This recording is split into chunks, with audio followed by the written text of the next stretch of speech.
Well, on the second date must have been feeling comfortable because she was like, oh yeah, I think part of it is I'm just like really into like the contrast of skin colors, like us fucking and like you're so pale and I'm so dark. And I'm like, oh, and how is your wine? Hello and welcome back to another episode of Single Sounds. I'm the creator and host of this new dating method that helps connect people via personality. How it works is I interview single people, and you as the listeners of this podcast can write in if you want to date the people I am interviewing. You can contact the podcast via Instagram at Single Sounds or via email, which is linked to the app that you are listening to right now. This episode was a first for me as I recorded it in Dublin at Bobby Temps' house. Bobby is the host of two podcasts, Mental and Dating Games, and as he mentioned on this episode, he is also 94% extroverted. So we got along super well, from hot chocolates to favourite colour of cat tastes. He is open to dating anyone in Dublin, London and Edinburgh, so heads up, especially if you're going to Edinburgh Fringe this year, you can find yourself a date there with Bobby. He is surprisingly chill in his own words, loves to quit a job, ironic considering my current situation, and has a lovely list of niche icks I know you'll all thoroughly enjoy. Hello, Bobby. Welcome to Single Sounds. Hi, it's great to be here in my flat. It's great to have you here, I should say. Yeah, I'm recording in Dublin. So exciting. New location for me. I know. And I didn't have a time to, well, no, it's not even that I didn't have time to clean. I've got to get these excuses out of the way. I was walking home yesterday, a 10-minute walk, and I slipped on gravel and had a fall. And I'm saying had a fall because it made me feel very old. There were teenagers that saw it happen. That was nearly worse, the embarrassment. And then I just had to get the rest of the way. See, now you're looking at all I just saw your grazes. Wounds. They're really bad. So that is like a granny fall where they like graze their arms. I had to like make a disclaimer the next day of like my friends of like, just so you know, like I'm fine, but okay. I will be limping slightly when you see me. And I got back and my flatmate walked in and was like, what are you doing? I was like, I'm just sterilising cuts. Like, there's a bit of grit in this one. Do you want to? Oh, yeah, you're over. Oh, bless you. Yeah, so not only is the place not as tidy as I would like it to be for a guest. It's pretty tiny. I also am just sat here with open wounds that I'm airing out for you. Yes, it's all good. Welcome to my home. You have a very cute cat, though. I've enjoyed the cat. We've got matching grey cats. I know. It's very sweet. You know, it's maybe a higher tier of the right kind of person, where you're already a cat person. Yeah. And then you chose the right colour. And the same colour eyes and everything. There you go. So you chose the right colour. So funny. Okay, let's dive into your profile of who, what, where. So first one, who are you sexually attracted to? So I don't go by any particular label that sometimes confuses people. So I'm attracted to people of any gender, but I'm also open to couples in open relationships. Ooh, that's fun. I've never had that before as an answer, so I'm enjoying that. What a short paragraph. No, as in like looking for like. No, I know what you mean. Yeah. Okay, fine. Just teasing you. It's begun. It's begun. No, I've had plenty of other people be like, anyone, and I'm like, great, that's every listener. So next, what are you looking for? I really am looking for something that's a bit more serious and a bit more healthy than some of the dynamics I've been in before. It doesn't necessarily need to be a forever thing, and I guess a lot of people would argue, is that possible if you're dating? Yeah, I think it is. You could be committed, right? Oh, the end of that sentence was if you were dating a couple, for example. Oh, yeah. Is that? Oh, I see. Is that quote unquote still a be serious committed thing? to you, though. Yeah, I think so. I think so. So I think it's still serious. So yeah, I think, but what I mean by serious is more so just something that lasts at least for a bit of time and feels like it's kind of makes sense for the level of commitment that dating can be. But yeah, primarily someone that's nice to me. The longer I go in dating, the more I talk about it, through podcasting, the more I'm like, oh, actually, just something nice. Just someone something kind. that makes sense. Yeah, literally. I think it's really hard to find in this day and age, just something that's easy in the sense of like doesn't put loads of strain on your mental health. Yeah, but I guess I do wonder if sometimes that's because we're looking for a certain kind of perfectionism. We're looking for a kind of fairy tale still. Interesting. Even though, like, maybe we're old enough to know a little bit better. Yeah. Well, no one's perfect 100%. And there's always, Right. relationships are hard. Like, I can testify to that. Yeah, so I'm sort of, I think you get a bit older and you start thinking, see, now I'm starting to sound Old again. between my fall and yeah, not as old as I sound, but I'm older than I look is my disclaimer for that one. Okay. Interesting. Yes, good skincare. Yeah. And too much therapy. And your hair's so shiny. Youthful. Yeah, maybe it's all an illusion.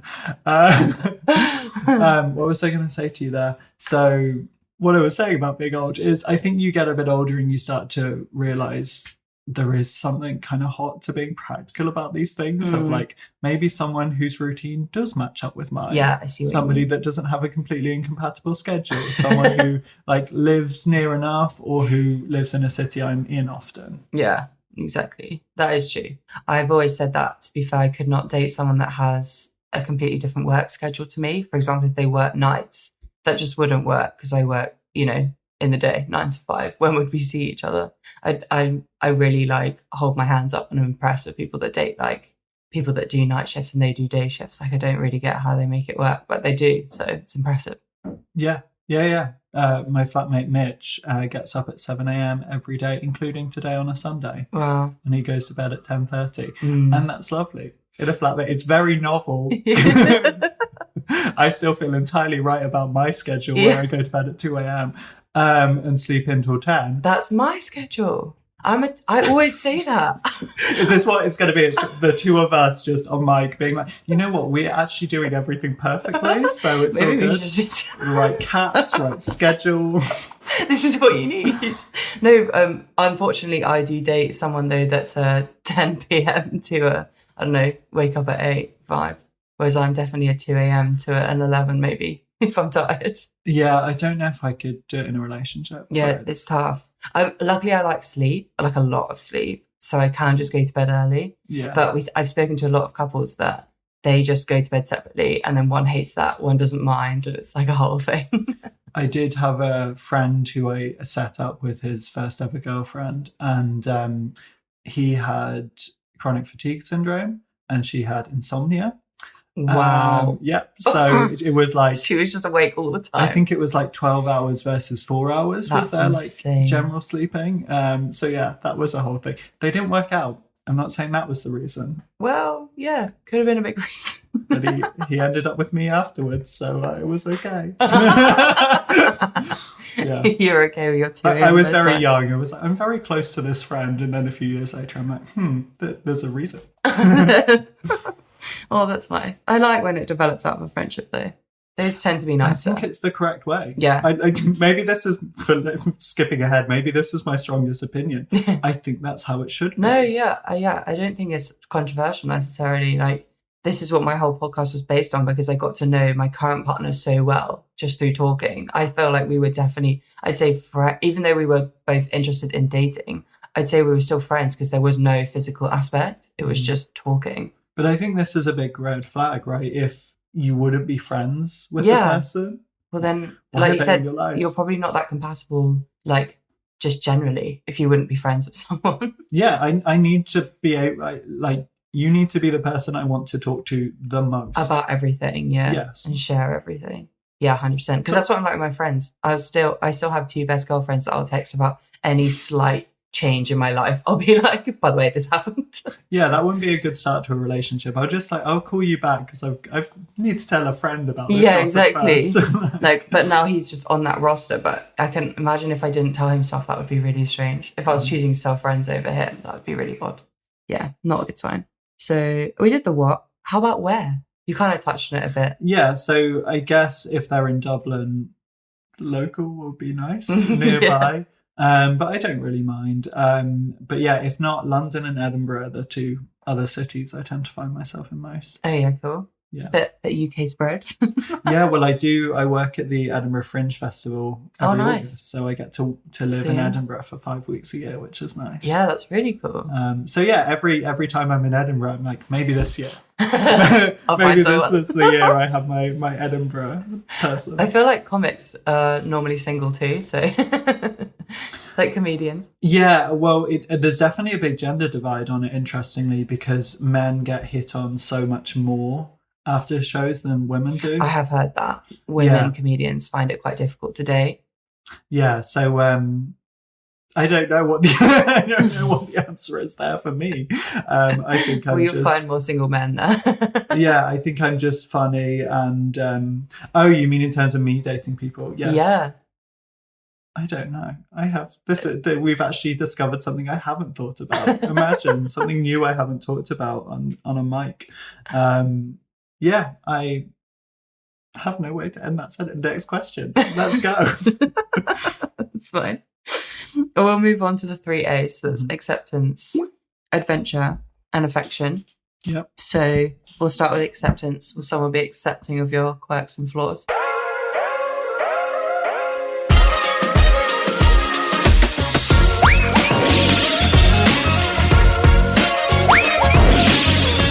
So your first question is, what is the nerdiest thing about you?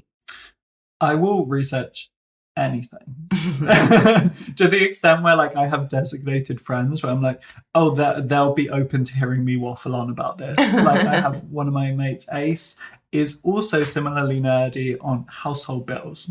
Interesting. Because from a baseline, I don't really like the fact that I have to pay for them at all. Oh, I see. Right? I know, yeah. So you're going to compare the shit out of them. Exactly. I already feel like I'm being scammed, so let's not pay a cent more than we have to. But I will go through every supplier. I will do all the maths, the whole thing. And that's a lovely afternoon for me. And I kind of have that approach to pretty much anything, which I think works out, because one of the lovely things of, I guess, the early stages of a new relationship, I think we're noticing a theme here of us both wanting to be right. But there are a lot of things where people will come into my life and be like, you have a favorite brand of hot chocolate? That's really specific.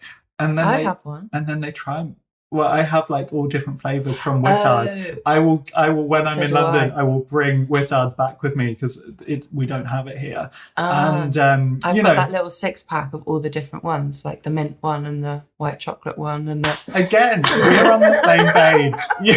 I get bought them as gifts all the time. I mean, hot chocolate's like my thing. This is the correct way to live. And then obviously people come into my life and they try the hot chocolate and they're like, you know what?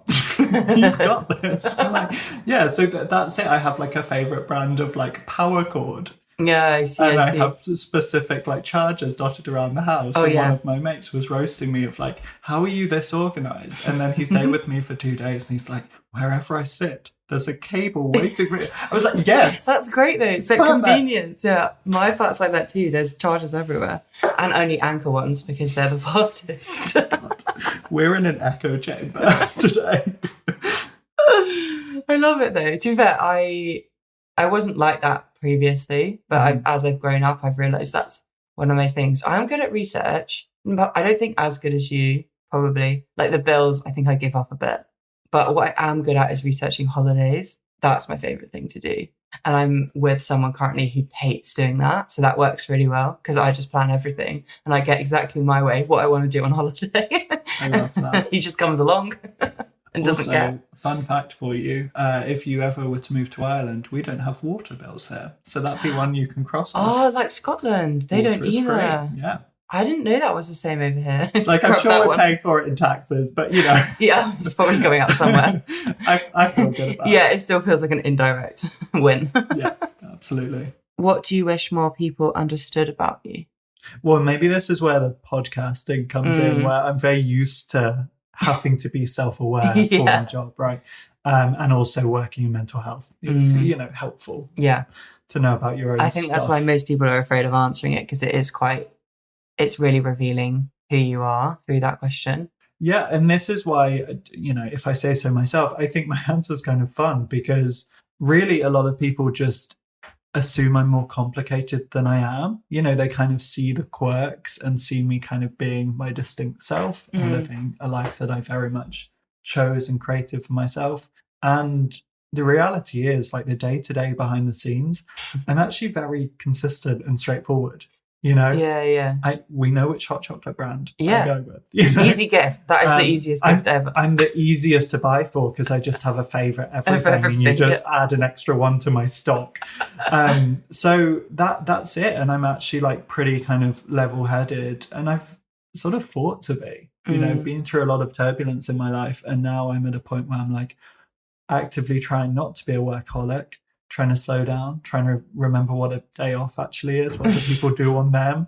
And it's hard when you work for yourself, right? And you kind of freelance, because every day's a day off, but also not a day off. Yeah, and I think there's an important balance there of like embracing the flexibility of being self-employed, but that doesn't mean working every second. Oh, exactly. Yeah. That means, you know, okay, maybe my schedule is a bit weird, but it works for me, and I can always make time for people. Like, that's, I think, one of the things I'm proud of is like learning to be really present, but also having a life where I can be like, if a friend's going through something, I can be like, all right, I'll clear my schedule. Yeah, what's up? Nice. Let's go out. Let's distract you. Yeah, exactly. That is a really nice benefit to be able to do for people. And in a relationship, that would be great. Just being like, I can be here for your delivery. Maybe. Unless you're at Edinburgh Fringe. True. Let's move on to adventure.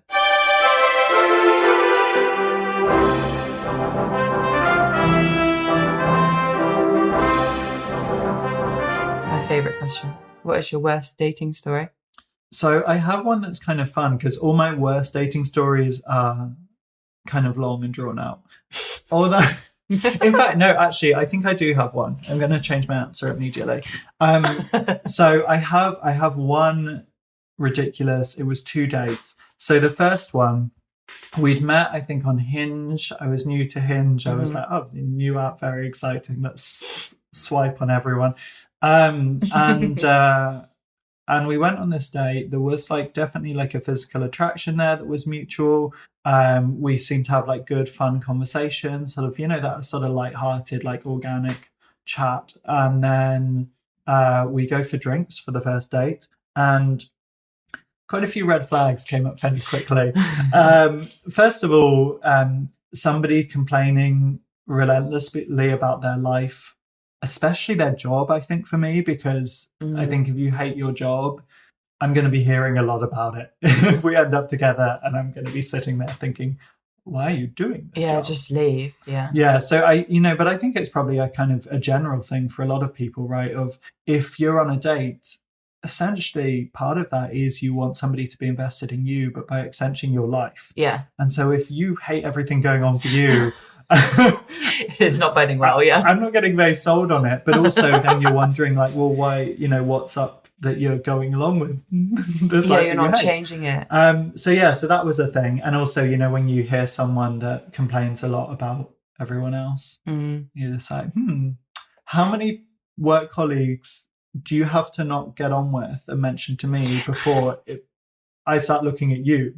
Because you're the common denominator. I always think that when people have an issue with everyone else. Yeah. So this was, you know, I think maybe because I'm who I am and I'm like really into kind of figuring people out and I find people fascinating. Sometimes I do find myself sort of slightly disassociating, where I sort of sit back and someone will go and I do enough interviewing that I'm like, oh, and how did that make you feel? Like, I know how to just keep it going. If I'm like, oh, I just need to, what is going on here? Just give me maximum content to analyze. And so, it was just a lot of me. But then I couldn't get a word in even if I wanted to, was the funny thing. And not see, you know how it, like, you start talking about it and it all comes back to you? Yeah. The other thing so the two things that really tipped it for me was, one, we got to the end of the day and not a single question had been asked about me. Oh, bad. Really bad. Red spot. And I know I've been like happy to listen and like encouraging, you know, but also surely you would want to know me if you're interested in me. And that leads on to number 2, because I think the interest from her was really quite like, I've assumed who you are. I know I'm physically attracted to you. I know I want to get the boyfriend box ticked. So I've already decided. And now it's just a case of her selling herself to me. And essentially that's what a lot of this like stream of consciousness, not asking me any questions, was about. And part of that ended up being her sort of fetishizing my whiteness / paleness. Interesting. She's a black Italian lady. And maybe, I mean, there's a lot of issues with racism in Italy, like many a country. And so maybe there's a certain amount of that internalized of white is right, because that was just a totally new experience to me. To like, she made a reference on our second date, because yes, I did go on another one to be just to make sure. This year, really give it a chance. And yeah, she on the second date must have been feeling comfortable, because she was like, oh yeah, I think part of it is I'm just like really into like the contrast of skin colors, like us fucking, and like you're so pale and I'm so dark. And I'm like, okay. Oh, and how is your wine? Yeah. How many glasses have we had? Yeah. So that was a really interesting one. And so we got to the end of the second day, and I knew it had been very much the same as the first, because I did think, I was like, maybe she's really nervous, and we'll kind of give it a second shot. But yeah, we got to the end, and at that point, and one of the last things she said was, oh, I don't think I've asked you any questions about you. And I was like, she noticed. Huh. We're on the same page. Some self-awareness. Yes. So yeah, there you go. Yeah, fair. It sounds like a bit of a communication disaster. Well, yeah, it's also, I feel like I end up on a lot of those dates where I'm a witness more than a participant sometimes. Yeah, you're just like watching yourself from the outside. Yeah. That's funny. Okay. And what is the biggest risk you've ever taken? Well, probably a lot of them. I love to quit a job. I was really excited about you saying that, because I've just quit my very first ever job after 5 years. Is 5 years too long? Yeah. Too long. No, it was hard though. So that's why I really think it is a risk. Like, I think so many people stay because it's comfortable, it's easy, it's what you know. And it's really difficult to end it. A bit like a relationship. That's how I felt. I felt like I was literally breaking up with my company, because I was like, they've done nothing wrong, but I'm just not happy here. Do you know what I mean? Like, it was really difficult. It is difficult, definitely. But that's why I'm the right person to talk to. Because no, I find such joy in quitting, because ultimately I'm in a very happy point in my life. And one of the main components of that, as well as therapy and a few others, has been just like prioritizing autonomy. You know, not staying in a job that I hate, not dealing with any kind of toxic workplace environments, living where I want to live, living with who I want to live with. Been single for a fair bit, so maybe there's a lot of relationships I maybe shouldn't have got in, but also I have got out of them again. So that's something. So no, I love to quit jobs. In fact, 2 of my 8 favorite jobs, I only worked a month, because I was like, when I job hunt, I really go at it. Yeah. And one of them, I accepted 2 jobs at once. I thought I could work them around each other. But one was just awful with the rota and one wasn't. So they got kept. And then the other one, I got a job at Wesleyan, the investment bank. It was really interesting. I did all but 1 week of the training and then got offered a job which was more money than my manager was being paid. So he was very understanding, but they had just paid to train me, and then I fucked off after a month. But it was the right decision. Yeah, it wasn't for you. I think this is it. Ultimately, you want to be happy in your work. Anyone you're with wants you to be happy in your work. And ultimately, your manager wants happy staff. They can get in new people. Yeah. And people that will actually be passionate and happy with what they're doing. Yeah.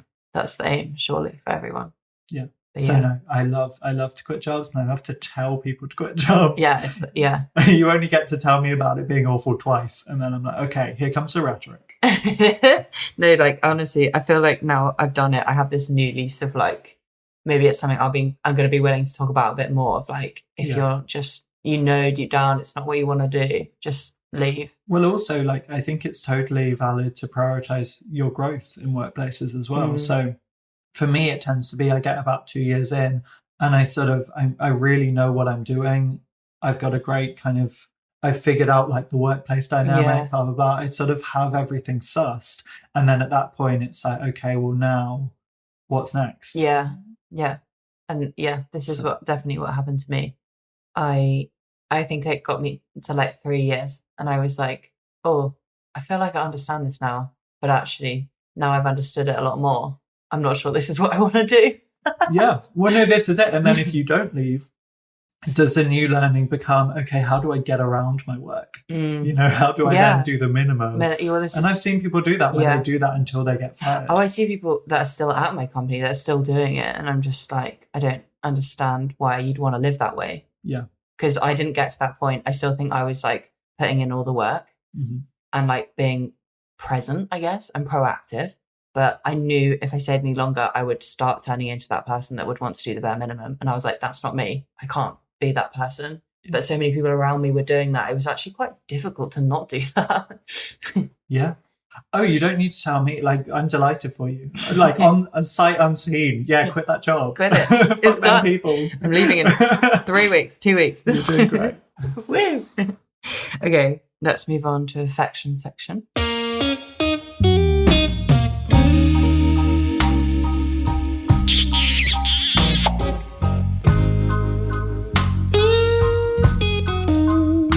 And we've chosen, where do your affections not lie with? What are your biggest icks? Such a great question.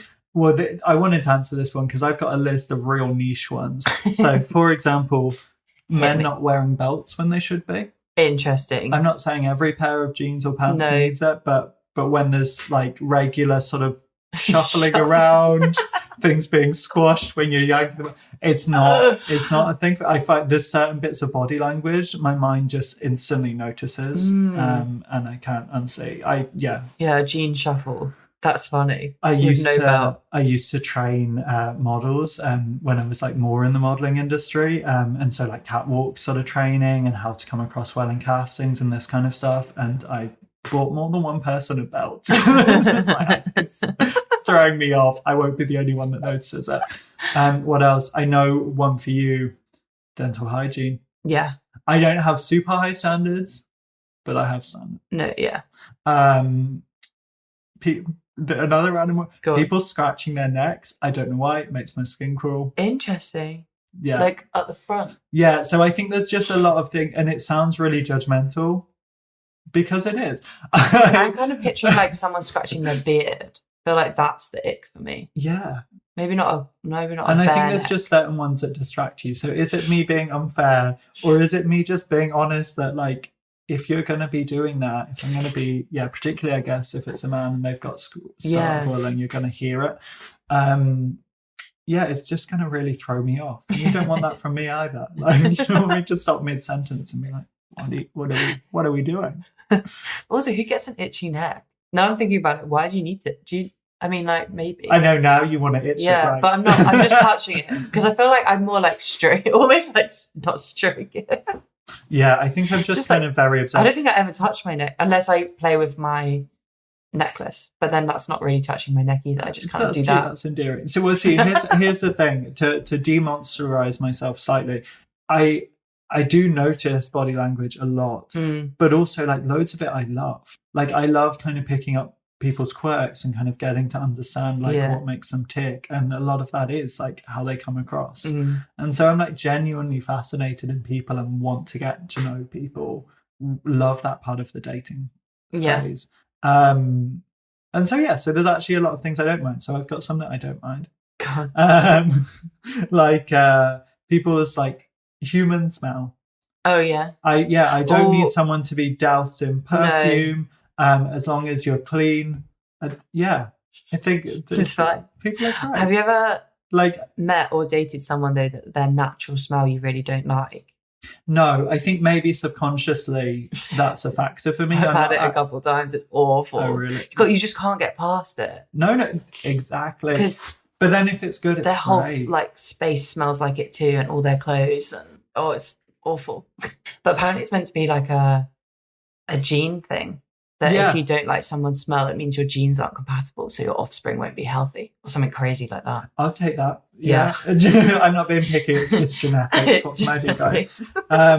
But yeah, so no, that's one where I'm actually really cool with Smells. humans being humans. Yeah. And I mean, like, I think of like one ex, for example, who had like minty skin, just always smelled me. I'm like, that's Minty? lovely. That smells I would nice, have never known if you were doused in whatever product. And then I'm just smelling like a little, a bottle of something made in a lab versus like someone I care about and love. See, now I'm like over explaining it, and now it sounds like a kink. Moving on. Another one I don't care about, which I know loads of people have, is like cold feet. Like if someone gets into bed and they warm their feet on you. Oh, I mean, unfazed. I love it. See, there's a lot. Yeah. There's an example of. There's quite a few things I'm chill with. It's funny though. I'd say that's more like humorous than an ick. Yeah, I've like played the game before. You just like, they don't want it, so you're just like making them feel cold with your hands or your feet or whatever. You're weaponizing your feet in relationships. Interesting. No, it's just something like a funny game because they like squirt. No, that's very funny. Weaponizing my feet, my cold. I run quite hot on my hands and feet though, so. Oh, that's probably the ick I give other people. If someone runs warm, I love to be pressed up against them, and they don't want it at all. Yeah, because you're cold. Yeah. Let me. No, my hands are always warm. You. I don't know why, but yeah, they're always hot. I'm a cold person though. Like I'm in a thing. I like to be like really warm, like unhealthy levels of toasty. For the listeners, the thing is a cardigan. But it's like... It's not a dinosaur costume. It's like 22 degrees outside. Yeah. I'm in like a long... Basically a dressing gown. Good for you. You do what you need to. Okay. Oh, I'm going to pay your bestie rec. Okay. This is your friend's recommendation of why someone should date you. And this is my housemate that we mentioned earlier. This is. Yes. Which I've not heard. So, why should you date Bobby? Well, I'm his housemate. We've been living together for a little while now. And we actually become pretty good friends. And I think for me, the big thing is that news to me. He's incredibly genuine and authentic. What you see is what you get. Like, there's absolutely no BS with him.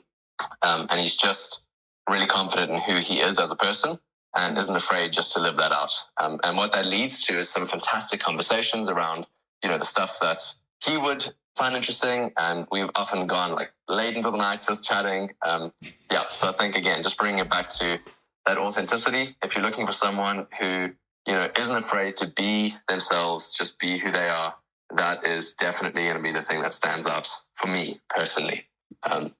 Also, he's just great crack and loads of fun. So yeah, there's that as well.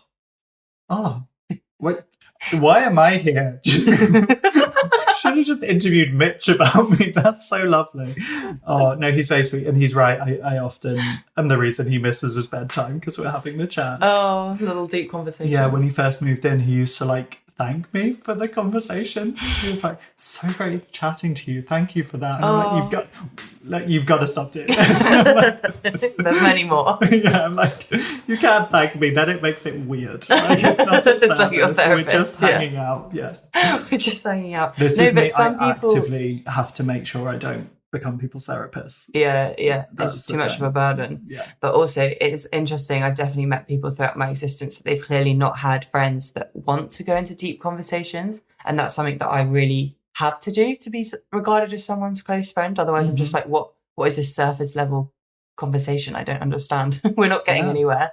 And I've definitely met people that are like, wow, you love to talk about like feelings. And I'm like, yeah, what do you talk about with everyone else? Yeah, I mean, that is a fun thing of like being best known as like a mental health podcaster and campaigner. Like, obviously, I have a dating podcast too. Yeah. But yeah, now it's completely switched for me, where rather than it being the like expectation of like men don't talk about feelings, now people are disappointed if I don't. Yeah. Now I'm failing like, to live up to the this brand. Of you. Yeah. You need to, but like you said, that's when you have to draw boundaries, because then people might be offloading on you too much because they want your opinion or your advice, which I'm sure is magical advice, but you can't always just be giving it out. And let me tell you, I have all the best advice on dating. Am I following it? Different story. Oh dear. No, it's hard to do what you preach. Yeah.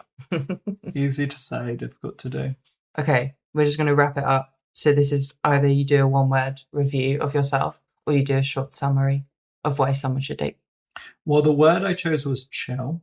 Chill. If I was allowed another, it would be surprisingly chill, because people links people back to your tend understood. to be surprised. Yeah. No, well, because I think I come across as a lot, and that's totally fine. I'm like outgoing. I'm very extroverted.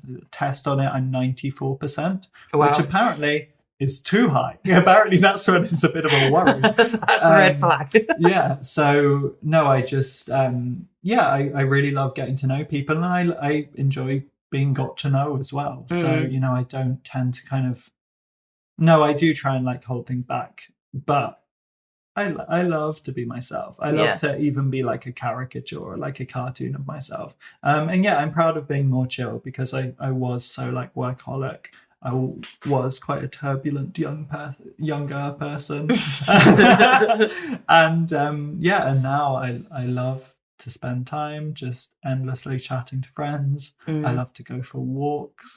Mental health walks, the best. That's when I voice note. That's why I'm surprised. I love a walk and a voice note. It really helps me. So yeah, hopefully surprisingly chill. It is funny because you know that someone's really like got to know a different level of me, because if you ever were to like spend enough time with me, there is actually a point where I run out of questions, and that surprises people, because I love figuring people out, if I haven't said that already a few times. And there is a point where actually I'm like just vibing in somebody's space. We're just two people existing, having a fun time, and a lot of the chat can peter out, and then people are like, "You okay?" Yeah, you're being quiet. Less interrogating. Yeah, like my catch-up session was they're never long enough, when it's people that you really care about. Yeah, 100%. You can just chat for hours. Yeah, and then every so often you get to spend a good long chunk of time with someone, and you're like, oh, actually, like, I do feel caught up on the minutiae of your life. Yeah. That sounds great. Tell us where you can find everything about Bobby. So as obnoxious as it sounds, the easiest thing is to go to your favorite podcasting app and search Bobby Temps.